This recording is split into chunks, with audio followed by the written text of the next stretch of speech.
Amados, eu hoje, quebrando um pouco o protocolo, irei estar a pregar esta manhã nesta posição de sentado, digamos assim, mas é porque o tema, eu creio que o tema também está um pouco associado a uma necessidade de que nós, não só com as nossas palavras e sobre a temática que vamos estar a falar, nós busquemos serenar e busquemos estar tranquilos, mas eu próprio também quero trazer, até com a minha linguagem corporal, também um pouco mais de serenidade. E porquê? Porque então nós, seguindo esta série de pregações falando sobre o cristão, e nós hoje vamos falar sobre ansiedade. Falar sobre ansiedade e, no caso, vai ser a primeira parte, vai ser a primeiro episódio, digamos assim, de algumas pregações que eu vou falar sobre este tema da ansiedade.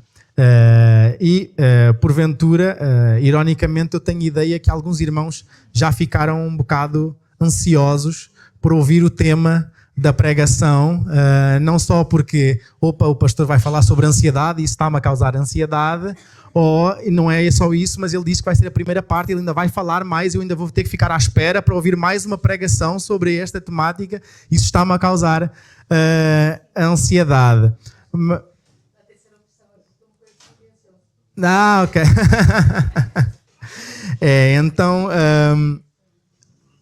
É interessante também pensar que foi das primeiras vezes que eu posso dizer que mudei o tema base do sermão que eu estava para trazer esta manhã. Eu propunha-me a falar sobre família, mas é interessante que no ato depois de executar, digamos assim, de produzir o esboço, eu percebi que deveria não falar obrigatoriamente, não seria eventualmente o que fosse mais rico, digamos, para este momento da igreja, mas creio que ansiedade vem mais a calhar no sentido que eu creio que é o que o Senhor também naturalmente me conduziu, não é? Me conduziu para falar. E estamos a falar com pesar nosso, né, sobre aquilo que já se fala que é a doença do século, não é? Ansiedade e depressão estão como que de mãos dadas como as doenças do século. E, no caso... Vamos ler a nossa passagem base para esta série de pregações, que fica em Romanos 12, de 1 e 2. E aí sim, como um sinal de reverência, podemos nos colocar de pé para fazermos a leitura da palavra do Senhor. Então, vamos ler Romanos 12, de 1 e 2. 1 e 2, quero dizer...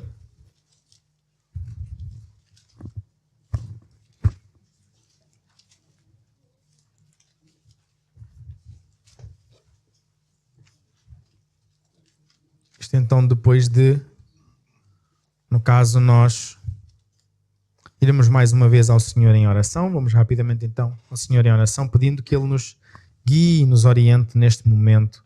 Pai, nós te agradecemos o privilégio de estarmos na Tua presença, agradecemos o privilégio de podermos estar diante da Tua palavra, que é de facto a Tua palavra, nós queremos nos submeter a ela. Queremos e precisamos, ansiamos que ela fale aos nossos corações, precisamos que seja o Teu Santo Espírito a nos conduzir, precisamos que seja o Teu Santo Espírito a serenar os nossos corações, Senhor, precisamos que seja o Teu Santo Espírito a nos guiar e nos instruir neste momento, Pai. Todos nós estamos carentes e necessitados, ó Pai bendito, que Tu venhas falar aos nossos corações. Peço também de forma humilde que Tu me guies neste momento, que Tu fales a cada um de nós através exatamente da Tua palavra, através daquilo que creio Tu me auxiliaste a preparar esta manhã e também no ato da execução, Senhor, que sejas Tu de facto a usar os meus lábios para falar para connosco, Senhor. Pai bendito, sê glorificado esta manhã, exalta o Teu santo nome através de nós e aqui no nosso meio, ó Deus. Que este culto que nós humildemente estamos a prestar suba diante da Tua presença como um cheiro suave que traga agrado ao teu coração, ó Deus, e que tenhas liberdade e gozo de passear aqui no nosso meio e de nos tocar os corações, não permitindo que nós saiamos daqui os mesmos que entramos. Quanto mais não seja, Senhor, com corações bem mais tranquilos, bem mais relaxados, Senhor. Pai bendito, vem então te fazer presente aqui no nosso meio. Guia-nos nas tuas veredas por amor do teu nome. É isso que nós oramos no santo nome de Jesus, dizendo amém. Então, Romanos 12, 1 e 2, na versão Almeida século XXI, a versão oficial que utilizamos aqui na igreja, diz assim então a palavra do Senhor. Portanto, irmãos, exorto-vos pelas compaixões de Deus, que apresenteis o vosso corpo como sacrifício vivo, santo e agradável a Deus, que é o vosso culto racional. E não vos amoldeis ao esquema deste mundo, mas sede transformados pela renovação da vossa mente, para que experimenteis qual seja a boa, agradável e perfeita vontade de Deus. Até aqui então a palavra do Senhor. Podemos nos sentar novamente. Então, não apenas de uma forma, não é da temática, eu gostaria mesmo que, de alguma forma, a minha própria, como eu disse, a minha própria postura corporal pudesse buscar transmitir um pouco mais até de serenidade, e eu próprio até farei o exercício de, em vez de mandar a movimentar de um lado para o outro e gesticular muito de um lado para o outro, eu próprio terei que fazer o exercício de me manter mais tranquilo. E isso passa até por não estar aqui a abanar a perna por estarmos aqui. Mas isso é interessante nós pensarmos que aos mais mínimos detalhes a nossa vida começa a ser transformada, a nossa vida começa a ser moldada, não segundo exatamente aquilo que o Senhor nos manda fazer, de nós moldarmos a nossa mente à luz da palavra, mas a nossa mente em muito, numa extensão que nós nem mesmo temos a consciência, começa a estar moldada aos padrões da nossa vida. E isso não é algo que depois é exibido, é exteriorizado pelas mais variadas facetas, não é?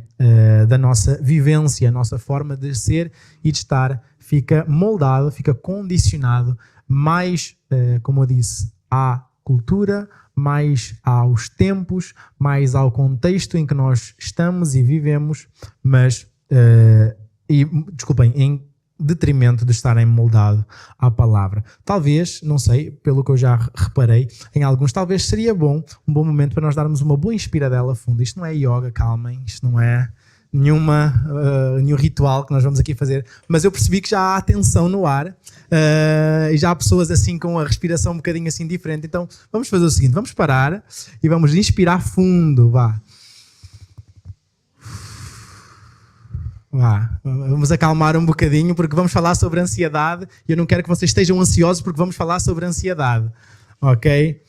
Então, eu diria que existem generalizadamente dois quadros para a ansiedade, mas no fundo ambos estão interligados. Nós temos ansiedade por, digamos, questões clínicas relacionadas mesmo a um desequilíbrio químico que alguém possa ter, ou um desequilíbrio hormonal, não é? A pessoa pode passar por ou ter algum tipo de deficiência de facto, ou, por exemplo, uma mulher quando está grávida passa por um turbilhão de hormonas dentro dela que catalisam, não é? Potenciam a ansiedade, a esse, digamos assim, desequilíbrio momentâneo. Mas eu diria que isto é a minoria dos casos daquilo que é o grosso modo daquilo que já começa a ser falado como a doença do século. Eu diria que a segunda questão é mesmo, ou melhor, o segundo quadro são mesmo questões emocionais e espirituais e que podem ter um contexto específico ou podem ser um ciclo permanente. E eu diria que, no fundo, existem habitualmente dois principais motivos para as pessoas na contemporaneidade aqui do Ocidente padecerem e experimentarem sintomas de ansiedade. Então, existem habitualmente dois principais motivos para as pessoas, como eu disse, na contemporaneidade do Ocidente, padecerem, experimentarem sintomas de ansiedade. O primeiro motivo é por tudo, o segundo é por nada. Então, por tudo e por nada, nós estamos habituados ou estamos contextualizados a experimentar, como eu disse, passar ou até viver quadros de ansiedade. Nós temos visto isso. Compreendemos que, por exemplo, atualmente, envolvidos não é 3 anos, cerca de 3 anos que nós entramos naquilo que foi um quadro de uma pandemia, digamos assim. Isso veio, claro que nesse contexto, veio agravar muito estas questões de foro emocional, de foro espiritual também, e que veio aflorar também muito quadros de depressão e ansiedade em todos nós, digamos assim, vou usar esta expressão, em todos nós, ou pelo menos na maioria de nós. Tudo bem que aí, como estamos a dizer, estamos a falar de algo que foi um contexto, não é? O facto de nós que não fomos feitos para estar confinados, fomos obrigados a o estar durante algum tempo, mas depois desse tempo, não é? Muita coisa ainda não como que voltou ao normal. Talvez nós mesmos, não é? Ainda não desconfinámos, digamos assim, ou não saímos de um confinamento dentro de nós próprios. E, como eu disse, brincadeiras à parte, nós devemos, como eu disse, refletir que o facto de nós estarmos então envolvidos, envoltos, mesmo sendo cristãos, mas nós estarmos envolvidos e inseridos numa sociedade que é imediatista, instantânea, impaciente, imatura e imoral, leva-nos a que, em contraste de nós superabundarmos das bênçãos do céu, nós soframos das enfermidades da terra. Eu novamente não estou aqui a tentar generalizar doenças, não estou a falar de doenças em geral, estou a falar desta doença, digamos assim, esta patologia ou melhor, de facto, ou em causa, quero enfatizar exatamente não, como eu disse, não de doenças, mas sim desta questão da ansiedade. E isto porque a esmagadora maioria das vezes que nós lidamos com sintomas e quadros de ansiedade, estes não são catalisados, não são disparados por algo alheio a nós, não é algo para fora de nós, mas pelo contrário, por uma conjugação de escolhas e de decisões da nossa parte, e não por apanharmos apenas uma corrente de ar quando estávamos quentinhos, ou porque alguém espirrou em cima de nós, ou porque há como eu disse, um déficit químico em nós que carece de ser corrigido por medicação. E nesse sentido, como a passagem de Romanos 12, 1 e 2, ela vem exatamente em alerta e em contramão da ansiedade. Romanos 12, 1 e 2 vem exatamente, como eu disse, em contramão da ansiedade. No sentido em que, mais do que nos deixarmos nortear, guiar, condicionar pela nossa sociedade, pelos nossos anseios, pelos seus anseios, os anseios desta sociedade, aquilo que eles querem incutir em nós que nós devemos ansiar, os seus valores, os seus princípios, e por sua vez, consequentemente aos mesmos, nós não devemos ser norteados por esses valores, mas sim pelos valores do reino dos céus, da cultura do reino, e pelo exemplo que é Cristo Jesus, que por excelência viveu na prática os princípios do reino, e ele, na sua forma de viver e de estar, nunca, à exceção da cruz, à exceção de carregar sobre si o nosso pecado, de levar sobre si as nossas dores, as nossas enfermidades, de, na cruz, aquele que não conhecia pecado, se ter tornado pecado em nosso lugar, de ele ter de beber o cálice da ira de Deus que estava sobre nós, à exceção disso, ele nunca experimentou ou padeceu de ansiedade, e repreendeu várias vezes, inclusive aos seus amigos, aqueles que caminhavam com ele, que viam os seus milagres, que ouviam das suas palavras, que comiam literalmente da sua mão, de estarem, por sua vez, ansiosos. Então, usando a afirmação que eu fiz há bocado sobre a nossa sociedade ser imediatista, instantânea, impaciente, imatura e imoral, eu gostava de fundamentar e contextualizar um pouco essa afirmação. E vou falar um bocadinho agora, vou tomar alguns momentos para falar sobre essas qualidades, ou antes, estas características, estas adjetivações da nossa sociedade e que nos moldam a nós também. E então nós, em contraste com o que diz Romanos 12, em vez de nós estarmos a ser moldados pela palavra, amados irmãos, estamos em muito a ser moldados pela nossa sociedade. Nós estamos inseridos em sociedade, mas de facto a Bíblia nos alerta que nós não somos deste mundo.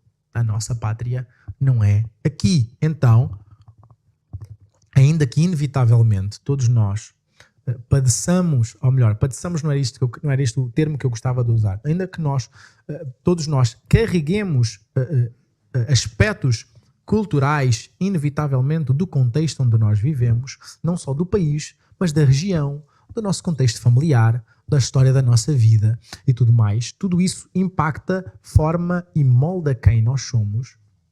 Nós não podemos esquecer que nós não podemos mais estar como que firmados, congelados, pausados ou com síndrome de Gabriela nesse contexto. Então não é eu nasci assim, eu cresci assim, eu fui sempre assim, Gabriela. Nós como cristãos não podemos agir dessa forma, inclusive quando neste processo de crescimento no qual todos nós estamos a participar e de amadurecimento na palavra, no conhecimento e no nosso relacionamento com o Senhor, nós não podemos exatamente nos justificar. Eu sou assim. Eu sou assim. Mesmo até, porventura, nós deveríamos muitas vezes trocar, lembrando daquilo que o Senhor Jesus Cristo fez por nós, daquilo que Jesus fez em nosso lugar. Nós devíamos muitas vezes mudar as afirmações que nós fazemos e que dizemos eu sou assim para eu estou assim. Neste momento eu estou assim, eu estou a comportar desta forma, eu estou a sentir eventualmente ansiedade, mas livremo-nos e não, atenção amados, não tem a ver com a questão de as palavras têm poder, é mais uma questão mesmo do trabalho psicológico que essas palavras fazem em nós, porque já não basta nós pensarmos muitas vezes nas coisas, mas a partir do momento em que elas saem da nossa boca, nós vamos voltar a ouvir aquilo e vamos guardar na nossa memória audivelmente aquilo que nós dissemos. Então, amados irmãos, é muito diferente de quando a gente está ali em casa, não é?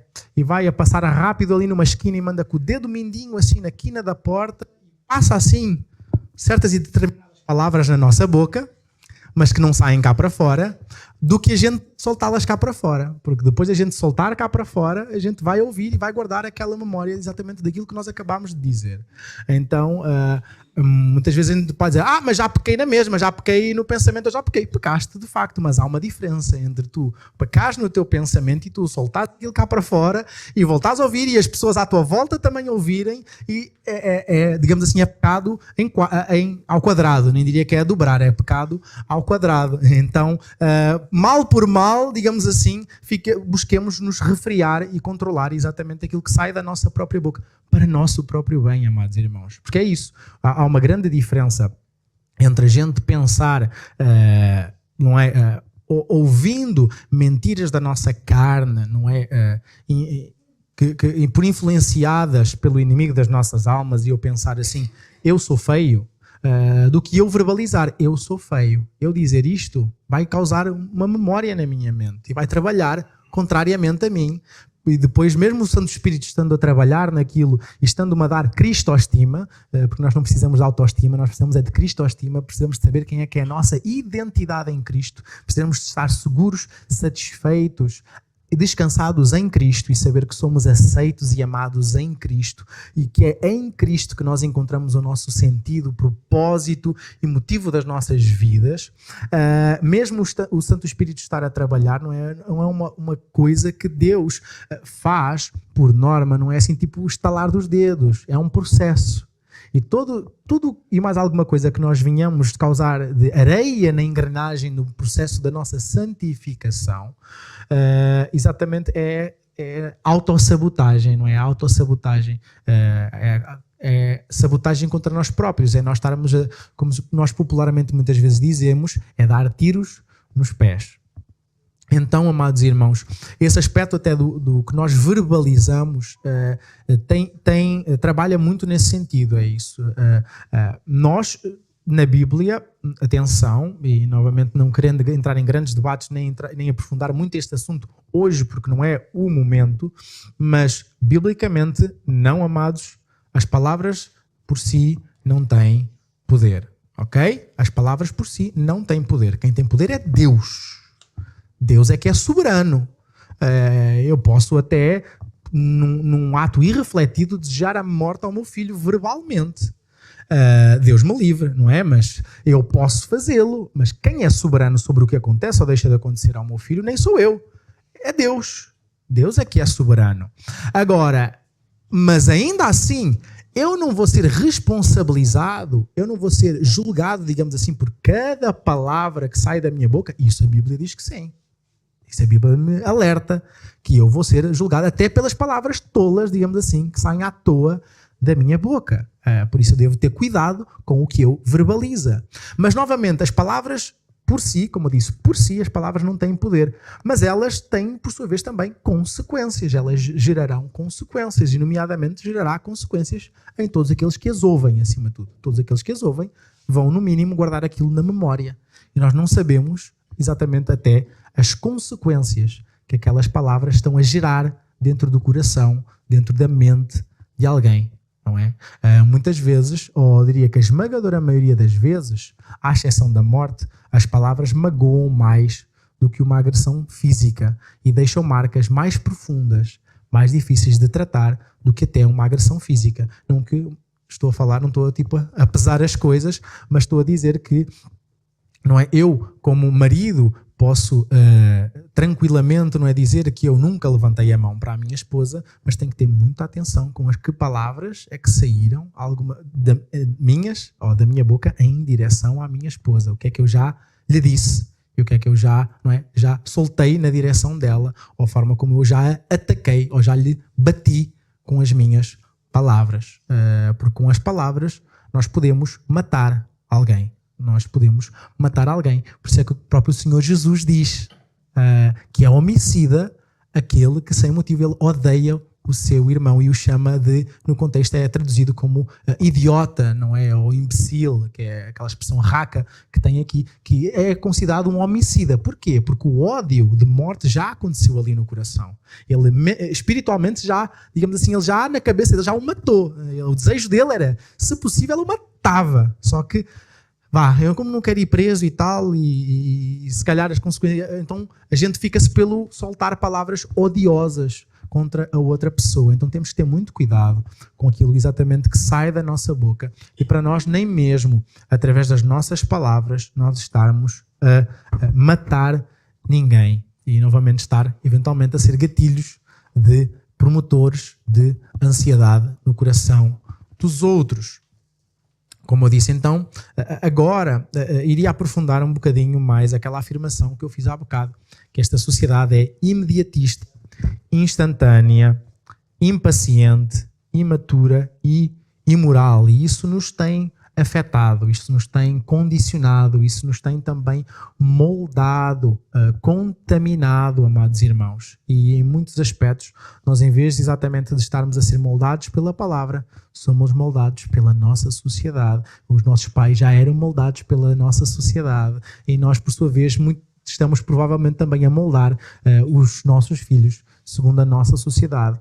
Amados, nós temos que ter essa consciência e temos que ter essa honestidade e cautela de nós estarmos a avaliar diariamente, semanalmente, mensalmente, anualmente a nossa conduta e a nossa conduta diante de Deus. E mesmo a nossa identidade tem que ser afirmada, alicerçada em Jesus Cristo e não na nossa sociedade. Nós, como igreja, não podemos, digamos assim, estar fechados numa estrutura ou numa ótica ou num tradicionalismo monolítico que é nós somos assim porque é assim, porque sempre foi assim.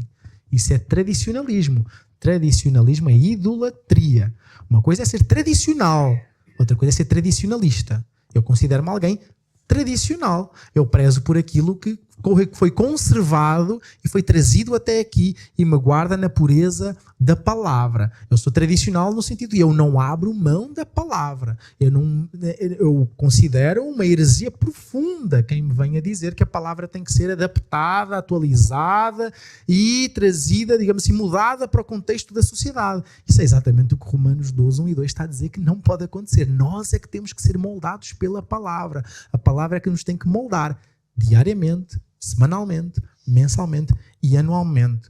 Uma das frases, eu já disse isso outrora, uma das frases que foi trazida desde o movimento da Reforma Protestante é a Igreja Reformada sempre em reforma.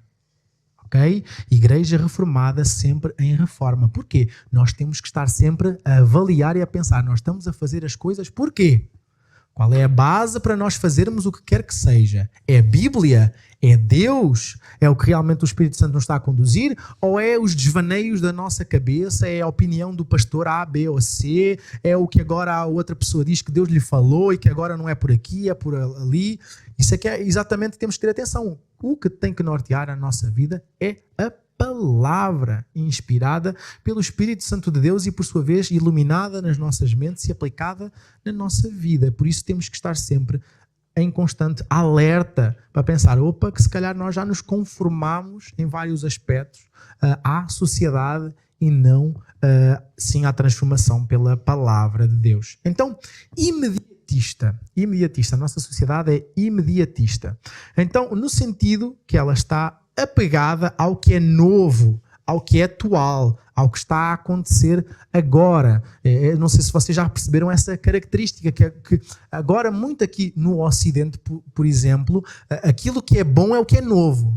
O que é bom é o que é novo. Não tem visto como tem havido uma revolução tremenda, por exemplo, naquilo que é os princípios morais, os princípios até da educação dos filhos, por exemplo, desde quando nós éramos crianças para agora. Nem é preciso irmos muito, dá 10 anos para cá, para agora.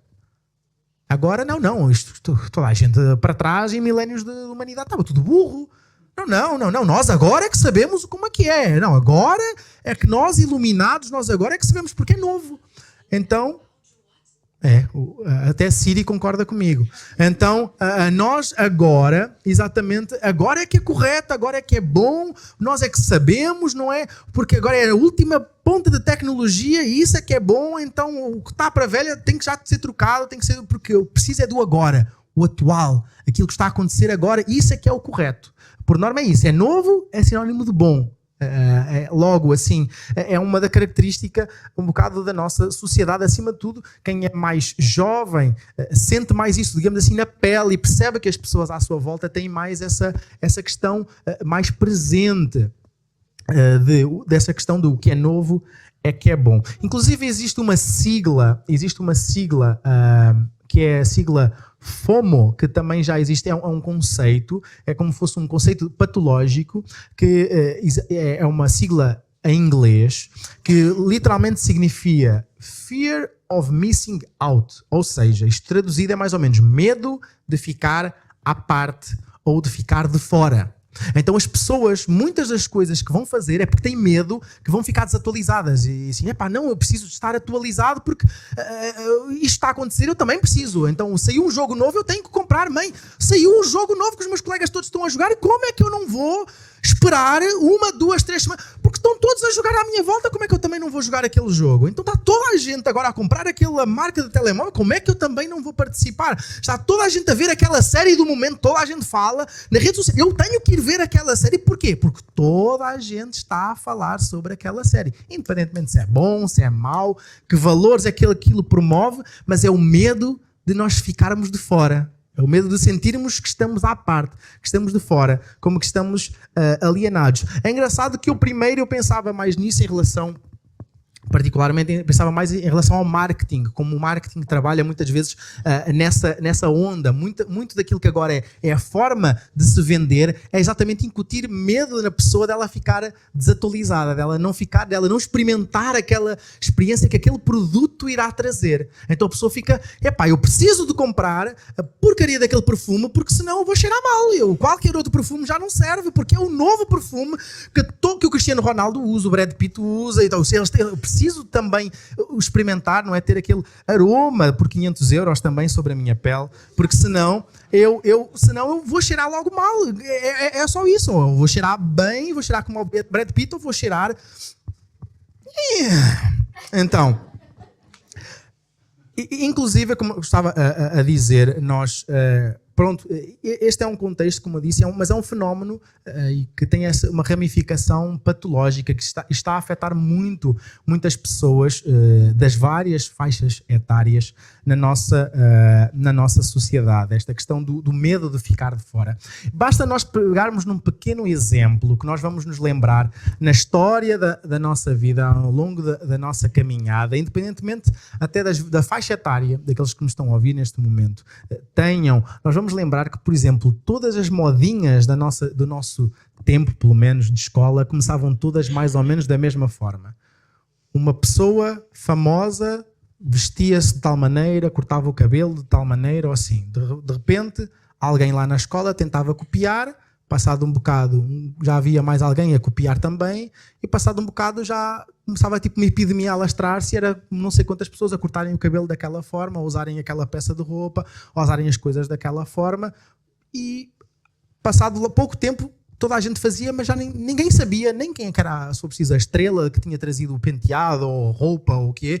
Ninguém sabia até, se for preciso, quem é que tinha começado aquela moda ali na escola, mas a gente sabia que tinha que fazer aquilo para sermos incluídos, para estarmos incluídos, não é? Na mesma moda, na mesma, não é? O mesmo molde, a mesma forma.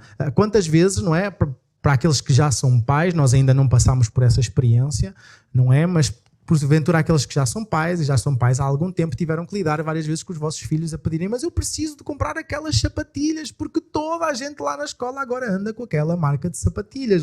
Eu preciso agora de fazer um penteado assim porque toda a gente na minha escola agora faz o penteado assim. Então eu preciso de comprar aquela camisola porque toda a gente na minha escola anda, ou no meu grupo de amigos, pelo menos, aquela coisa do meu grupo de amigos, todos nós temos, eu lembro-me, por exemplo, aquela modinha que isto é de início dos anos 2000, era a modinha das correntes, de termos correntes nas calças. Então toda a gente tinha uma correntezinha nas calças e às vezes uma corrente agarrada à carteira, não é? Tínhamos uma carteirazinha e depois tinha assim uma corrente, ficava aqui preso e a gente sentia-se o máximo porque tínhamos uma corrente ali. Às vezes a gente ia apresentar o passo no autocarro e fazia assim, e as calças juntas, a gente desequilibrava-se a nós mesmos, mas nós tínhamos a corrente, a gente tinha a corrente nas calças e tínhamos uma carteira do Che Guevara, nem sabíamos quem era o Che Guevara, mas todos tínhamos que ter uma carteira do Che Guevara.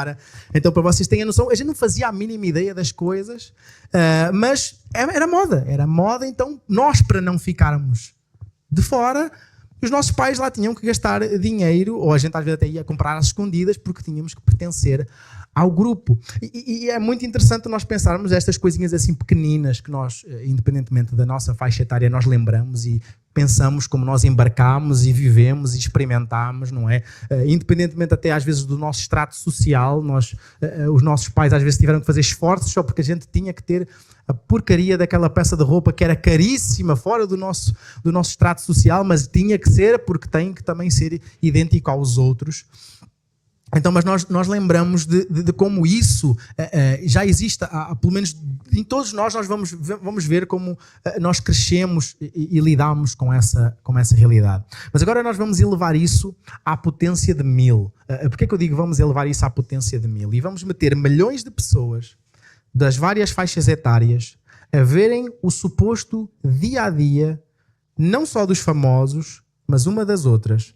Vamos interligar essas pessoas todas de uma forma a que todo o incessante momento alguém esteja a dar alguma notícia, alguma informação ou alguma atualização e que haja forma de nós vermos. E aí, instantaneamente, milhões de pessoas que vivem com inveja umas das outras por causa de uma vida que ninguém tem. São insatisfeitas com a sua aparência por causa de uma aparência que ninguém tem.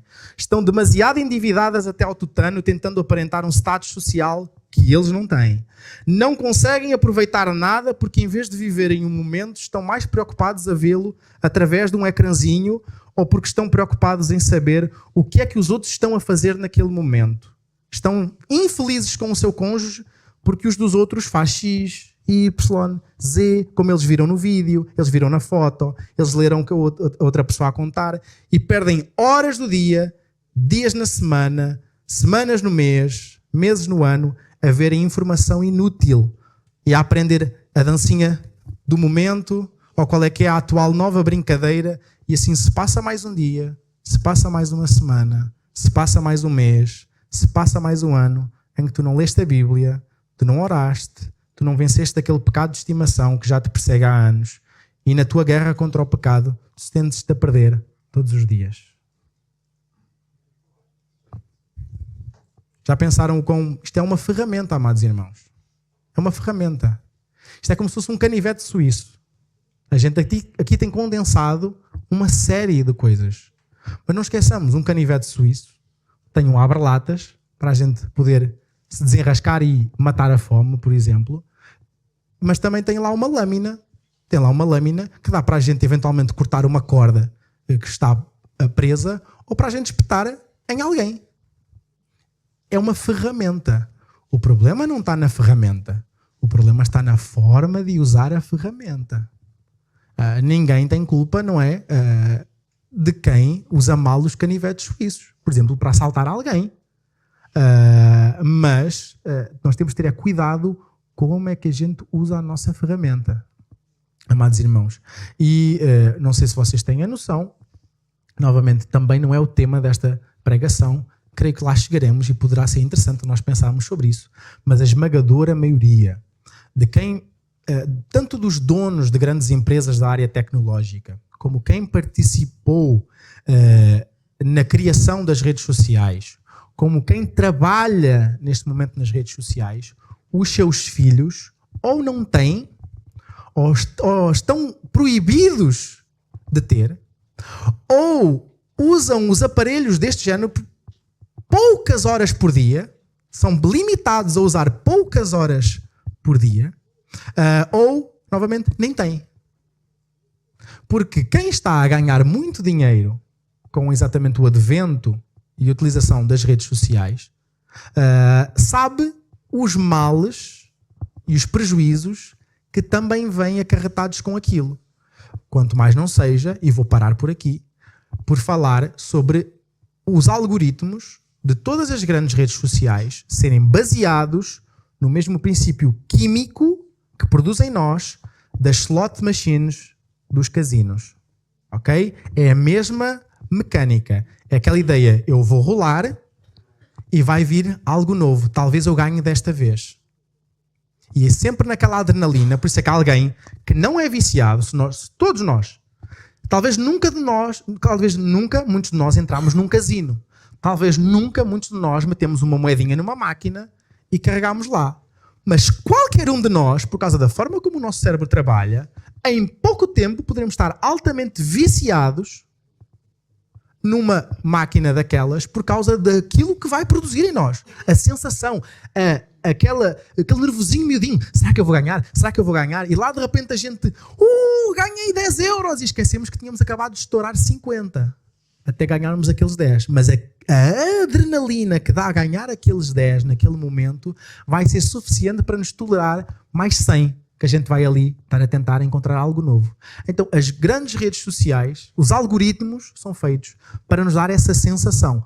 Não só isso, mas também vão dar a sensação ainda mais virado para aquela área específica que tu mais gostas. Para te apresentarem aquilo que concorda com a tua opinião, aquilo que tu gostas de ver, para acima de tudo passares mais horas da tua vida presa àquilo ali. E talvez ponderem, quantas discussões em vossa casa não começaram por causa de alguma coisa que vocês foram ver, talvez da vida dos outros, e foram talvez assim reclamar. Poxa, a outra foi outra vez jantar fora e o marido fez-lhe uma surpresa e levou-lhe um ramo de flores. Tu também nunca me ofereces flores. E aí começa. E se for preciso, aquele que lhe ofereceu flores tinham andado numa gritaria tremenda o caminho todo e a insultar a mãe um do outro e não sei o quê e tudo mais, mas depois, pô, aquele momento que está ali gravado, ai que família bonita, que coisa feliz, que coisa lindíssima, não é? Coisa amorosa. Lembram-se, por exemplo, como é que era o caso do Brad Pitt e da Angelina Jolie, aquela coisa, família grande, acho que para aí 3 filhos biológicos, mais não sei quantos filhos adotados, aquela coisinha supostamente bonita e tudo mais. E de repente, de uma hora para a outra, separam-se e já ela está a fazer mudança de sexo a 1 ou 2 dos filhos e não sei o quê, uma coisa assim esquisita. E o Brad Pitt a lutar para que ela não faça isso, porque é uma criança, e todo ali um auê de situações assim que do nada que vem a público. Que vem a público. Mas o que se passava dentro daquelas 4 paredes, digamos assim, a gente vê aqueles momentos dos sorrisos e da maquiagem e não sei o quê, tudo feliz, radiante e tudo mais. E é isso. Não é a vida de ninguém, amados irmãos. Aquilo que alguém coloca nas redes sociais não é a sua vida. Não é a sua vida. Não é a sua vida. E quantas vezes nós já nem conseguimos, não é? Por exemplo, ver um filme em família, ou mesmo até, for preciso, até pagamos para ir ao cinema ver um filme e depois durante o filme estamos ali porque não podemos perder o que está a acontecer no mundo naquele momento. Porque houve uma vaca que arrotou na Índia. E eu vi em direto, daqui de Portugal, eu vi a vaca que teve um movimento biológico lá na Índia. E eu preciso de estar atento, preciso de saber o que é que aconteceu por causa... E nós andamos assim agarrados às coisas, já pensaram? Eu quis usar um termo assim um bocadinho mais chocante para ver se alguns estavam a prestar atenção. Mas nós de facto começamos, nós até exatamente muito do que acontece não é que acontece mais, digamos assim. Muitas das coisas não é que obrigatoriamente acontece mais. Nós é que agora sabemos. Nós agora sabemos de tudo.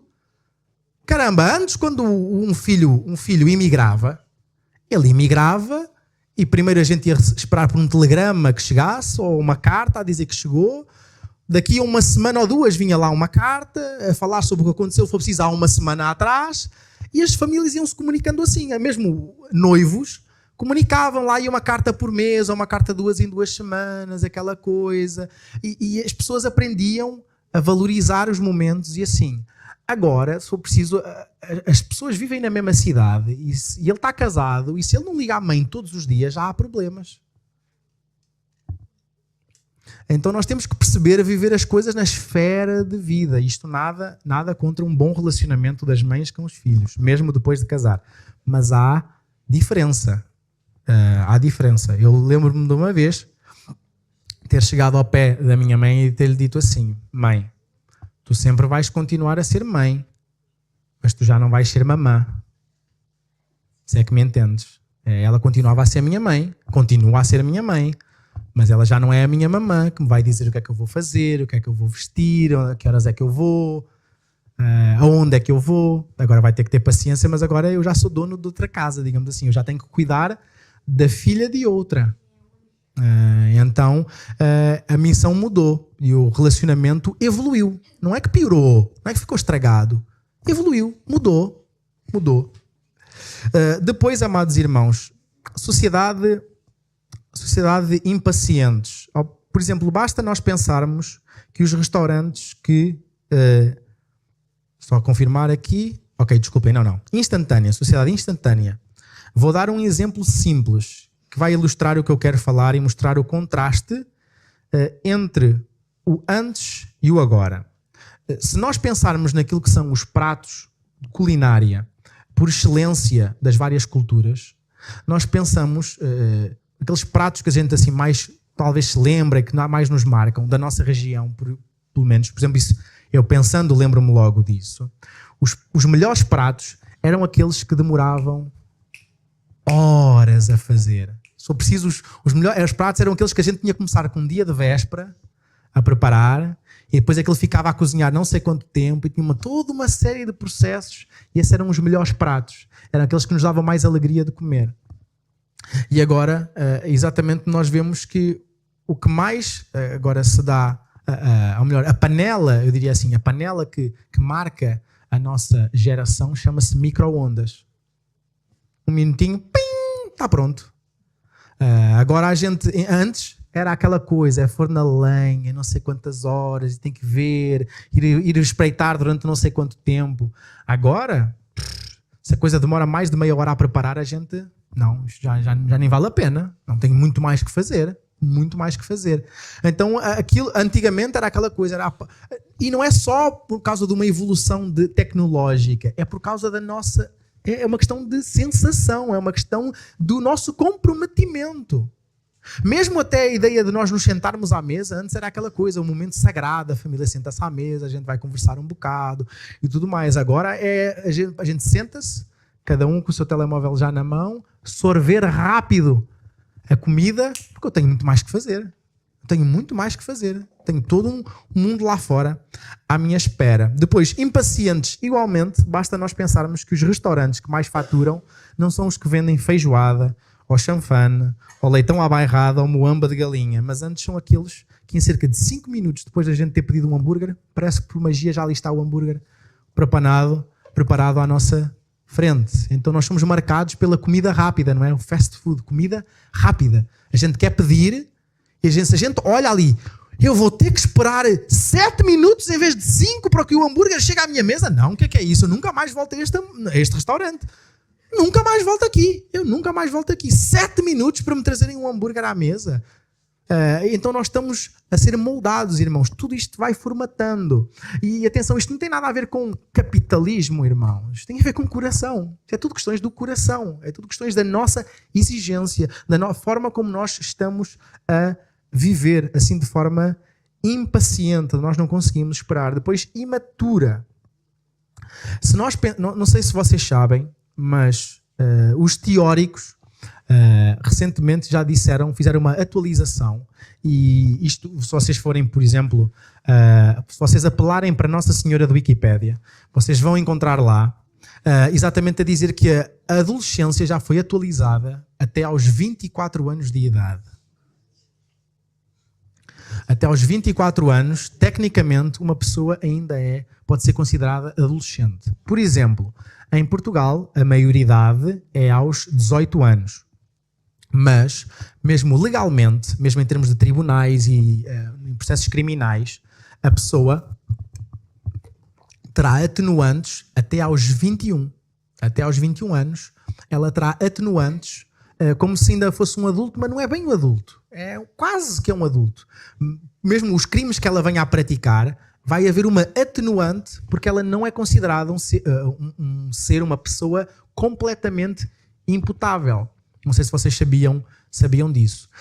E não só isso, mas não serão raros os casos que nós conheceremos, e na nossa sociedade não é raro, que alguém, por exemplo, alguém tenha 23 anos de idade e nunca tenha tido uma experiência de trabalho. Por exemplo, não é nada raro. Se nós pensarmos até alguém que ande no processo de escola completo e nunca chumbe e faça um mestrado, ele vai terminar o mestrado com 23 anos. E pode nunca ter passado por uma experiência de trabalho. Até porque, por exemplo, eu fiquei profundamente revoltado porque no meu país, aos 16 anos, podia-se trabalhar legalmente. Por exemplo, no verão, nas férias do verão, a gente podia se inscrever e trabalhar aos 16 anos. Quando eu fiz 16 anos, mudaram a lei, e só aos 18. Eu fiquei revoltadíssimo, porque eu queria não é aproveitar o verão e ir trabalhar durante algum tempo para ganhar algum dinheiro, ganhar experiência e tudo mais.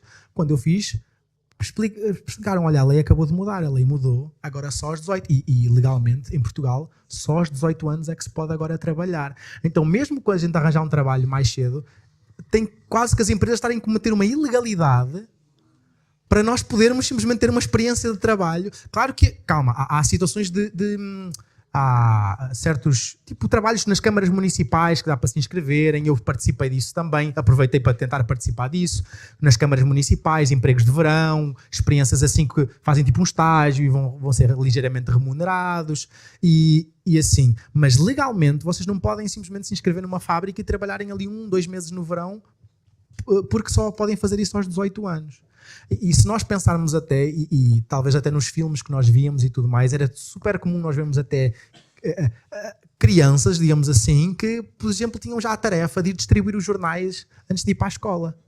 E como a gente vai ver muitas pessoas que são altamente pessoas de sucesso na nossa sociedade e são, entre aspas, os donos disto tudo, e quase todos tiveram experiências assim de trabalho cedo. Quase todos tiveram experiências de responsabilização cedo. Eu dou graças a Deus que a minha mãe cometeu, para alguns, a loucura de quando ela estava de gravidez de risco do meu irmão. Eu tinha 8 anos de idade e ela estava, digamos assim, agarrada a uma cama e o meu pai trabalhava durante o dia e ela não podia sair de lá. E as contas precisavam de ser pagas. Ela colocava o cartão de débito na minha mão, ela dava-me os talões, as entidades de referência, o PIN do cartão e disse: tu vais ao cartão, vais ao multibanco, desculpa, e vais fazer o pagamento das compras. Eu todo contente. E lá ia eu, metia o cartão, pagava as contas, trazia os talões, entregava na mão da minha mãe. Nunca desapareceu um único cêntimo. E ela apostou em mim e isso deu-me responsabilidade e responsabilização. Foi uma experiência que eu guardo para a minha vida toda. O facto de eu ter tido aquele desafio, mas ao mesmo tempo para mim eu sentia-me um grande, digamos assim, eu sentia-me um grande. A minha mãe confia em mim ao ponto de eu posso ir até ao multibanco. Caramba, se a gente agora, um miúdo, se for preciso, às vezes de 12 anos, se eu mandasse daqui uma criança ir ao supermercado, se calhar já vinha alguém já chamar a segurança social, porque está aqui uma criança em habitat natural, está aqui à solta, talvez é melhor virem trazer alguém, porque está aqui uma criança de 12 anos no supermercado com dinheiro, o que é isto? Já viram como nós estamos a infantilizar e como a sociedade está imatura, e não são raros também os casos de pessoas com 30 anos que fazem parte daquela geração nem, não é? Não sei se vocês já ouviram falar da geração nem. Nem estuda, nem trabalha. E por norma, nem quer saber. Eu conheço pessoas assim, com mais de 30 anos, não estudam, não trabalham e vivem em casa dos pais. E não é porque estão, e novamente, não é porque estão numa situação de desemprego, de coitados acabaram de ser despedidos. Não, é porque não querem. Não querem, estão satisfeitos e acomodados à sua situação. E imoral, por último, imoral. Novamente, eu não querendo alongar mais neste ponto, porque já várias destas coisas também quero abordar em dias específicos, como várias destas coisas que nós falámos para cima também, nós teremos dias específicos, se Deus assim nos der, para falar sobre isso. Mas há duas coisas que eu gostava de falar em relação à imoralidade da nossa sociedade. Eu vou usar uma frase que eu ouvi de um pastor, não me lembro em concreto qual foi o pastor que me disse, ou melhor, não é que me disse, é que disse. Eu ouvi a pregação em que ele dizia isso. Que ele dizia que assim, a nossa sociedade é tão pornográfica que não tem a noção, nem mesmo nós cristãos, do quão pornográfica ela é. Pode parecer um bocado estranho, pesado, mas eu gostava só que vocês pensassem nos reclames, nos outdoors, nos cartazes da rua, nos reclames de televisão que dão em qualquer horário, e o tipo de coisas que lá aparecem, e a forma de vestir ou a falta dela das pessoas que estão nesses cartazes e tudo mais. E não há muitos anos isso ia ser ilegal, ia ser crime. E a empresa que tinha feito aqueles anúncios ia ser multada, podia ser levada à falência por causa da forma indecente como as pessoas estavam ali a apresentar. Não é preciso recuarmos há muitos anos atrás. Estamos em vários milénios de humanidade. Ou seja, não precisa de recuar muitos anos para que aquilo que agora é normal, não é ser empoderado, é ser atual, não é? É completamente imoral e indecente, amados irmãos. E novamente, nós deixamos-nos amoldar por essas coisas. E nós vamos ficando dessensibilizados em relação a essas coisas, não é? Outra hora era uma coisa que... O quê? Coisa indecente? Que coisa imoral? Que forma nada recatada da pessoa se vestir, se comportar e tudo mais. Agora... já é assim mesmo. O que é que a gente vai fazer? O que é que a gente vai dizer? Já anda toda a gente assim. E a vossa pergunta pode ser: mas nós não estávamos a falar de ansiedade? Nós não estávamos a falar de ansiedade, não era da ansiedade que nós estávamos a falar. E eu digo: estamos. Mas isso tudo serve para nós percebermos que a nossa sociedade a nossa ansiedade, ela não vem do vácuo. Não é? Ela não vem do nada, a gente ficou ansioso, não é do nada, a gente começou a sentir ansiedade. Então, mas vem de uma cama bem feita e adornada de uma sociedade altamente pecaminosa e que em larga escala, nos seus aspectos basilares, nos seus fundamentos, caminha em contramão à Bíblia. caminha em sentido contrário à palavra de Deus. E logo, se nós seguirmos o mesmo curso deste mundo, estamos à espera, por acaso, de colher frutos diferentes. Se nós nos começamos a comportar de forma semelhante ao mundo, estamos à espera que os frutos que a gente vai colher disso vão ser diferentes, de igual aos frutos que se colhem no mundo. Não sei se vocês já ouviram, mas uma definição de loucura é fazer a mesma coisa várias vezes à espera de dar resultados diferentes. Mas nós, como cristãos, conseguimos cometer a loucura de querermos imitar o mundo, vez após vez, após vez, após vez, à espera que o resultado seja diferente. E que, de alguma forma, a gente colha bons frutos. Por isso é que, como eu disse, Romanos 12, 1 e 2 entra em confronto direto com a nossa ansiedade, pois vai chamar-nos a atenção de que o rumo contrário à ansiedade é nós não nos conformarmos à sociedade, mas antes a termos a nossa mente renovada, transformada, restaurada, santificada, purificada por Deus, por intermédio da sua palavra, regada com oração. E assim nós vamos experimentar qual é que é a boa, agradável e perfeita vontade de Deus para a nossa vida. Mas pastor, até agora nada disso parece estar a reduzir a minha ansiedade. E eu já começo a ficar ansioso só de pensar em ficar ansioso. Mas amados, tudo isto seria meramente um peso se nós não tivéssemos o Senhor e não soubéssemos que Ele, em Jesus, tudo fez em nosso lugar. Que tudo tem ao nosso dispor preparado para que não precisemos de ansiar. Lembram-se do que dizem em Hebreus 4, 14 e 16?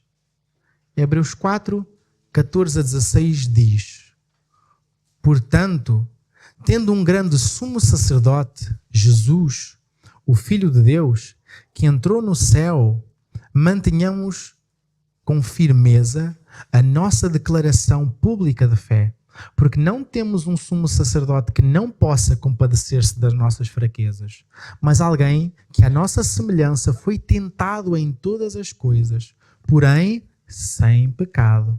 Portanto, aproximemo-nos com confiança do trono da graça, para que recebamos misericórdia, encontremos graça, a fim de sermos socorridos no momento oportuno. Amados, nós temos livre acesso a Deus. Deus nos ouve. Deus conhece as ânsias do nosso coração. Ele conhece tudo o que nós precisamos. Ele nos ama mais do que nós nos amamos a nós mesmos. Ele ama mais os nossos filhos mais do que nós os amamos, amados. Ele tem mais zelo e mais cuidado pelos nossos filhos até do que nós próprios. Então, aquele que nos guarda, guia, orienta em todos os momentos, quando estamos tranquilos e quando pecamos e acabamos por ansiar, é Ele. E nós lembramos que Ele também diz em Josué 1:5. Josué capítulo 1, logo no versículo 5, o Senhor vira-se e diz o seguinte: ninguém poderá te resistir todos os dias da tua vida.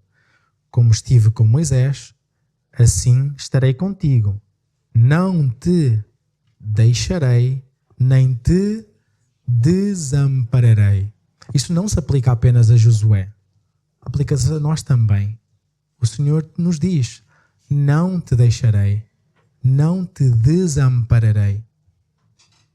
E lembra-nos também, Salmo 4, eu estou a terminar, só estou a ler algumas passagens exatamente porque estou a terminar. Salmo 4, versículo 8.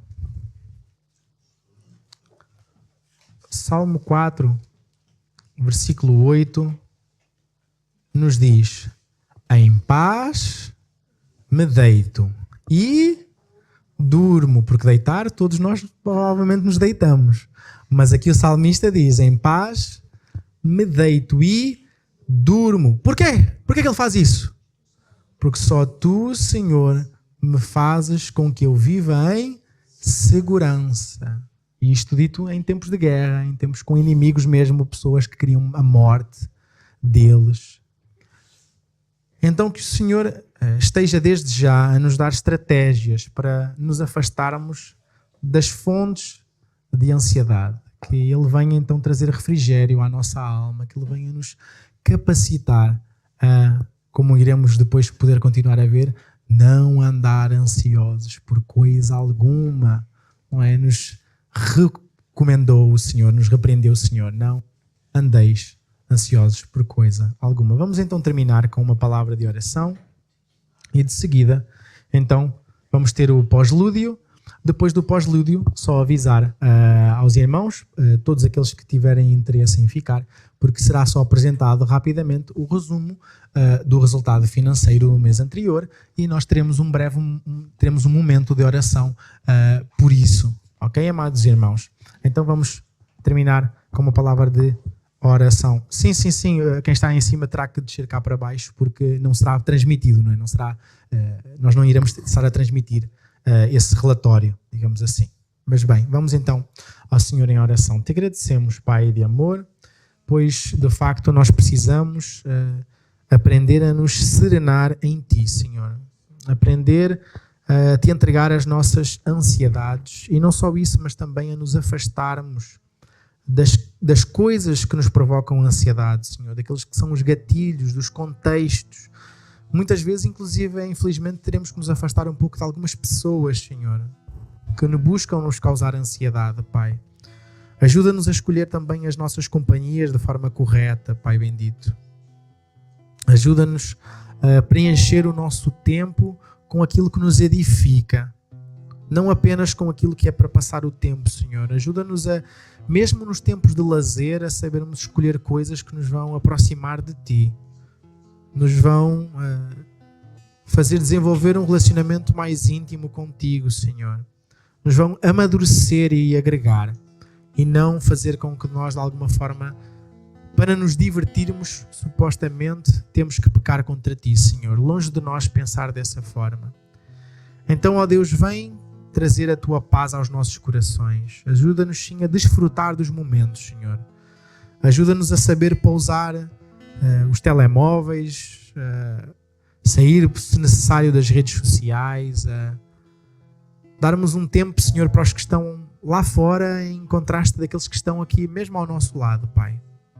Ajuda-nos a dar valor ao que temos, Senhor. Ajuda-nos a ser mais gratos do que a ansiar ou a reclamar por aquilo que nós ainda não temos, Senhor. Ajuda-nos a saber que Tu fazes com que todas as coisas cooperem para o nosso bem e que nós não sejamos incrédulos, mas sim crédulos em relação a isso. Ajuda-nos a crer de facto e a viver conforme a certeza de que Tu nos amas, de que em Cristo Jesus nós somos plenamente aceitos, de que não há nada que nós possamos fazer para que Tu nos ames mais e também não há nada que nos possa agora separar do Teu amor que está em Cristo Jesus, nosso Senhor. Sê então com todos, ó Deus, e com cada um.